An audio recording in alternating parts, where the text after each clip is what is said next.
Pagi belum terang, kabut masih mengambang di antara rumah-rumah kampung kecil.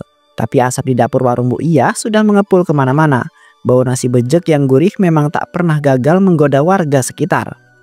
Hah, sebenarnya ayam ini udah agak bau, tapi kalau udah dibumbuin, siapa yang bakal sadar?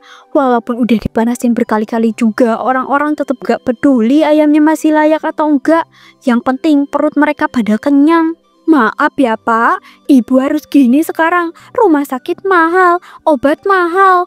Ibu bukan gak mau jujur, tapi kalau gak jualan kayak gini, kita bisa makan apa? Bu, ini sayurannya udah aku cuci, tapi ayamnya beneran masih bisa dimakan, Bu. Warnanya udah beda, aku takut ada yang kenapa-napa nanti. Udahlah Mir, kamu bantuin aja ya, jangan banyak tanya. Kamu pikir orang kampung sini cerewet?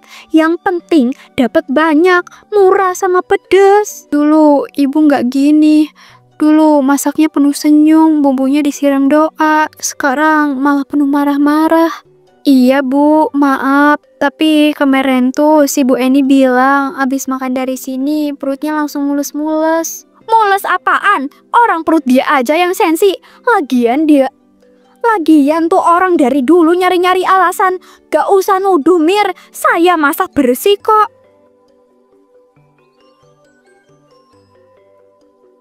Dulu nasi bejek ibu warungnya bisa bangunin ayam. Sekarang kok kayak ada amis-amisnya ya. Mungkin karena ayamnya udah agak bau. Mbah, mau sarapan bilang aja, jangan nyindir-nyindir segala. Saya masak buat pelanggan saya, bukan buat dipelototin tiap pagi.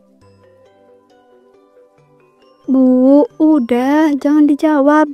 Basarni emang suka ngomong sendiri. Mungkin kesepian, dia sendirian di rumahnya. Kesepian apa sih, Rik? Tiap hari duduk depan warung saya, diem lirik-lirik.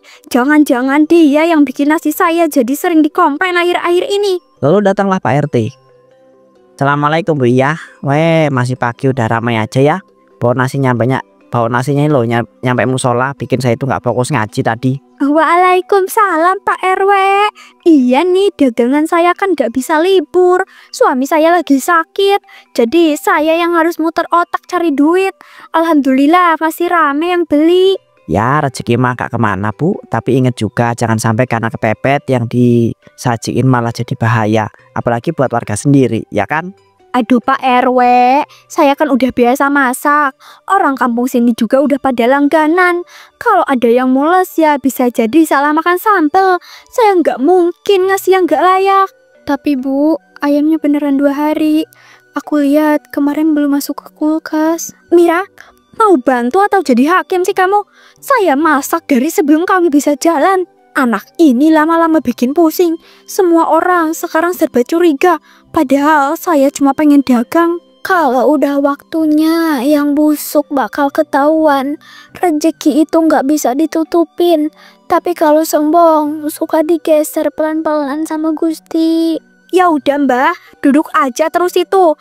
Saya juga pengen lihat nanti siapa yang bakal jatuh duluan. Saya dagang halal, bukan nungguin nasi sambil duduk nunduk. Bu Iya, hati-hati, kadang kata-kata bisa menjadi senjata buat diri sendiri. Jangan main tuduh-tuduh gitu ya. Lah saya nggak nuduh Pak RW. Saya cuma capek. Orang duduk depan warung tiap hari ngomongin ayam, ngomongin bau. Ya jelas saya ngerasa disindir lah. Saya nggak pernah nyuruh siapa-siapa beli. Saya juga nggak pernah ngeluh. Tapi kalau nanti ada yang jatuh, jangan cari-cari kambing hitam. Mir, ayamnya masih kayak kemarin gak sih? Aku sempat mules loh habis makan. Tapi enak sih, bingung juga. Iya Bu, semoga hari ini perutnya lebih kuat ya. Soalnya sambalnya pedas banget loh. Kalau semua udah dijual, tinggal tunggu giliran yang balik ke diri sendiri. Tapi kadang yang paling kenceng jualan, yang paling sepi akhirnya. Semoga gak ada yang sakit ya. Soalnya kalau sakit karena ucapan sendiri itu obatnya susah.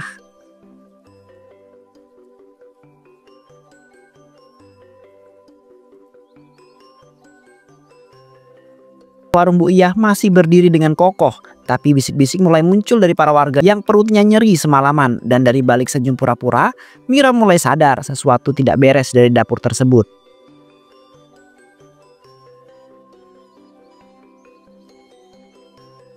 Bu, tadi pagi aku dengar si Mas Jaya yang tukang beca itu katanya istrinya muntah-muntah semalam. Dia bilang satu-satunya yang dimakan ya nasi becek. Halah, paling-paling istrinya masuk angin. Orang-orang suka lebay banget kalau sakit. Lagi pula siapa suruh sambelnya dimakan 2 sendok. Ya mules. Tapi ini udah 2 orang, Bu. Kemarin Bu Eni, sekarang istrinya Mas Jaya. Aku jadi mikir, jangan-jangan bumbunya. Mira, saya masak udah belasan tahun. Dari zaman kamu belum lahir. Jangan ngejaring saya soal makanan. Kalau ada yang sakit, belum tentu salah makan. Ngerti kamu? Aku nggak berani ngomong terus terang. Tapi baunya makin aneh. Bumbunya juga kadang kayak ada rasa logam. Aku takut ini bukan sekedar masalah sambal. Udara pagi ini beda. Biasanya bau bawang goreng, sekarang kok bau anyir. Tapi mungkin saya yang udah terlalu tua. Bau anyir? Walah Mbah, jangan-jangan penciuman Mbah yang rusak. Di rumah nggak ada yang bisa dimasak, terus nyalahin masakan orang. Bu, pelan-pelan ngomongnya, banyak yang lewat. Takutnya nanti makin rame. Lo denger nggak? Katanya udah 3 orang tuh sakit habis makan dari situ. Tapi kok rame aja ya yang beli. Namanya juga murah, tapi ya gitu. Kalau murahnya bikin mules, mending masak sendiri aja di rumah. Halah, orang iri mah gampang banget nyebar gosip. Yang bener aja, 3 orang sakit langsung salahin nasi saya. Emang cuma saya yang jualan makanan di kampung ini?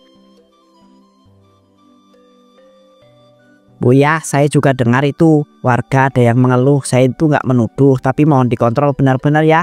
Jangan sampai ada yang parah, baru kemudian panik. Pak RW, saya ini dagang buat nyambung hidup. Masa saya mau racunin orang? Saya juga makan masakan saya sendiri kok. Alhamdulillah sehat-sehat aja. Pak, ini karena ayam itu. Tapi enggak mungkin. Saya udah biasa panasin ayam 2 hari. Pasti ada yang sirik. Ini ulah Mbak Sarni. Bu, saya nggak nyaman ngomong gini.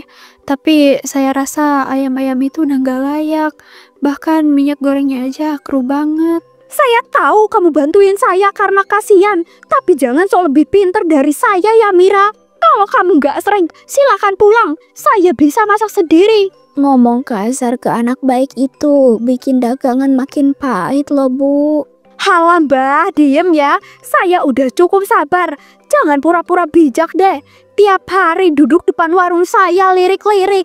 Bikin pelanggan mikir aneh-aneh. Udah, jangan kayak begini Bu Iyah. Saya itu minta tolong ya. Coba ganti ayamnya, bersihkan peralatan, biar nggak jadi masalah yang besar nantinya. Kalau Pak RW nggak percaya sama saya, silakan panggil aja dokter atau tes makanan. Biar jelas siapa yang bohong, siapa yang sok suci. Maaf ya Bu, saya nggak kuat kalau suasananya kayak gini terus. Saya bantuin dari hati, bukan buat disalahin terus.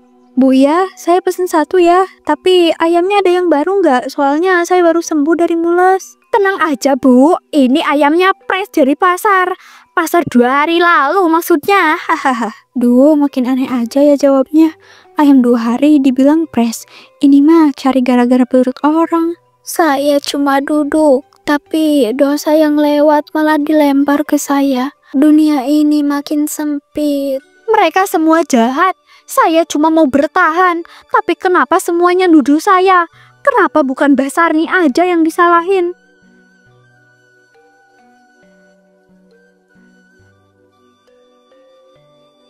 Duh, ayamnya masih banyak. Besok digoreng lagi bisa lah. Jangan dibuang-buang. Sayang, sekilo sekarang udah berapa harganya? Tuhan, saya nggak punya pilihan. Suami di kasur, anak sekolah. Kalau saya buang, terus saya makan apa? Ini bukan curang, ini bertahan hidup. Siapa itu? Mira, kamu ngintip lagi? Dasar anak muda gampang panik. Loh, panci ini belum saya nyalain. Tapi kenapa panas begini? Ya Allah. Ya Allah, siapa di sini? Siapa yang mainin gas? Apa-apaan ini? Saya bukan pembunuh. Saya cuma jual ayam sisa. Aku belum mati. Pergi dari sini. Aku cuma mau dagang. Jangan ganggu aku. Aku salah apa? Aku cuma panasin ayam. Semua orang juga begitu. Jangan siksa aku. Hihihihi, ayamnya gosong, dagingnya amis, tapi tetap dijual. Kenapa Bu Iya? Hihihi. Tutup mulut kamu. Jangan sebut nama aku. Jangan sampaikan dosa aku dengan suara anak-anak. Piring-piring mulai jatuh dari rak satu persatu. Bu, Ibu kenapa? Saya dengar suara piring pecah. Ibu nggak apa-apa?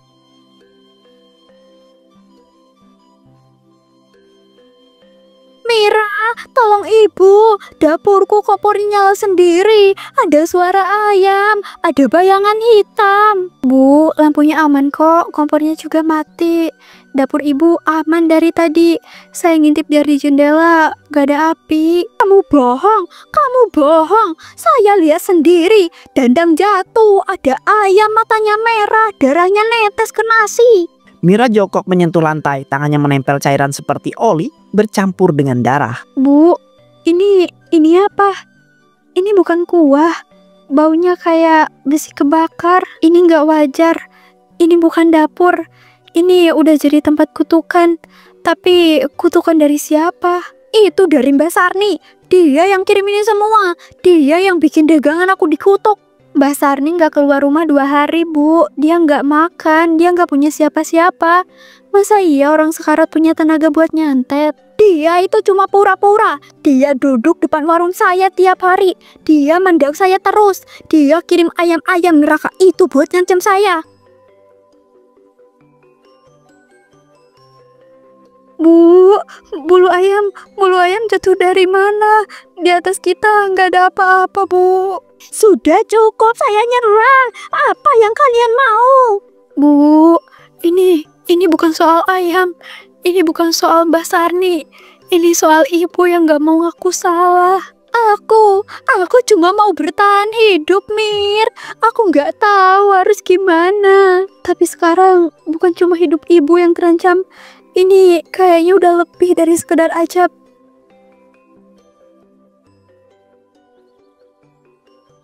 Warung Bu Iyah sepi, dapur dingin, tapi di bawah Dandang, Mira menemukan sesuatu yang akan membuka semua kebusukan selama ini.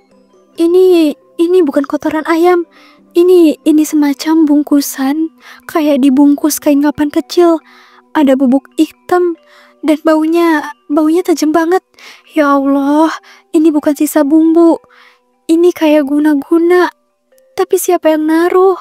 Ibu nggak akan naruh sendiri. Dan nggak mungkin juga Mbak Sarni masuk diam-diam. Dia nggak pernah jalan-jalan malam. Bahkan siang aja jalannya udah gemeteran.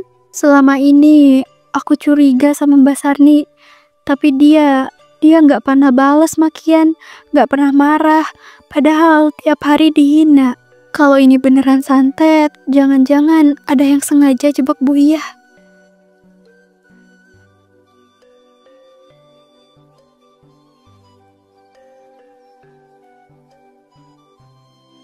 Pak RW, saya nemu sesuatu di warung, di bawah Dandang. Ada bungkusan kecil, kainnya putih kotor, dalamnya ada bubuk hitam kayak arang tapi bukan. Saya takut ini bukan makanan busuk biasa. Ini kayak racun, Pak. Dan saya yakin ini ditaruh orang, bukan datang sendiri. Tunjukkan saya bungkusnya itu, Mir. Sekarang juga. Kalau ini beneran bukan bahan makanan, kita harus kumpulkan para warga. Saya udah bilang dari dulu, ini bukan sekedar masalah ayam basi. Ada yang masih kotor di sini. Mira dan Pak RW kembali ke warung di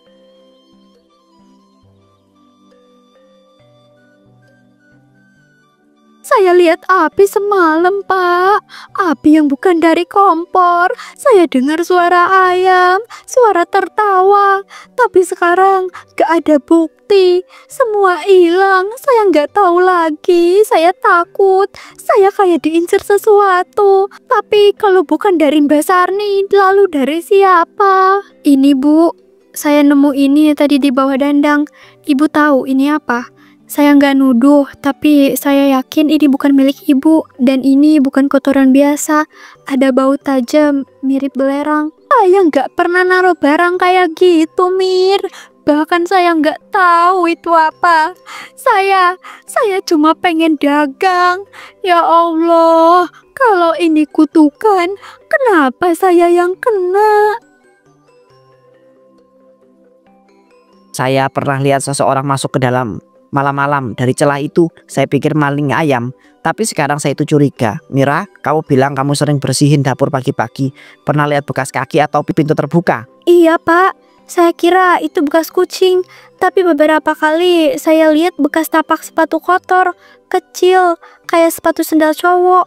Saya sempat curiga, tapi Bu Iya bilang itu mungkin bekas abang galon. Ini bukan Mbah Sarmi, ini pekerjaan orang yang kenal medan, yang tahu kapan ibu sendirian, yang bisa masuk tanpa ketahuan, yang punya sebuah dendam. Mira, aku gak bisa lihat. Mataku gelap, semuanya gelap. Aku mau masak, tapi minyaknya muncrat sendiri. Padahal gak ada yang nyalain kompor. Semua tiba-tiba meledak. Aku gak bisa lihat. Aku buta. Bu sabar Bu. Ini semua bukan salah ibu. Semua ini karena dendam yang gak pernah ibu tahu. Bawa ke klinik, cepat Mira, panggil warga, buka jalan. Bu Iyah kena luka bakar parah.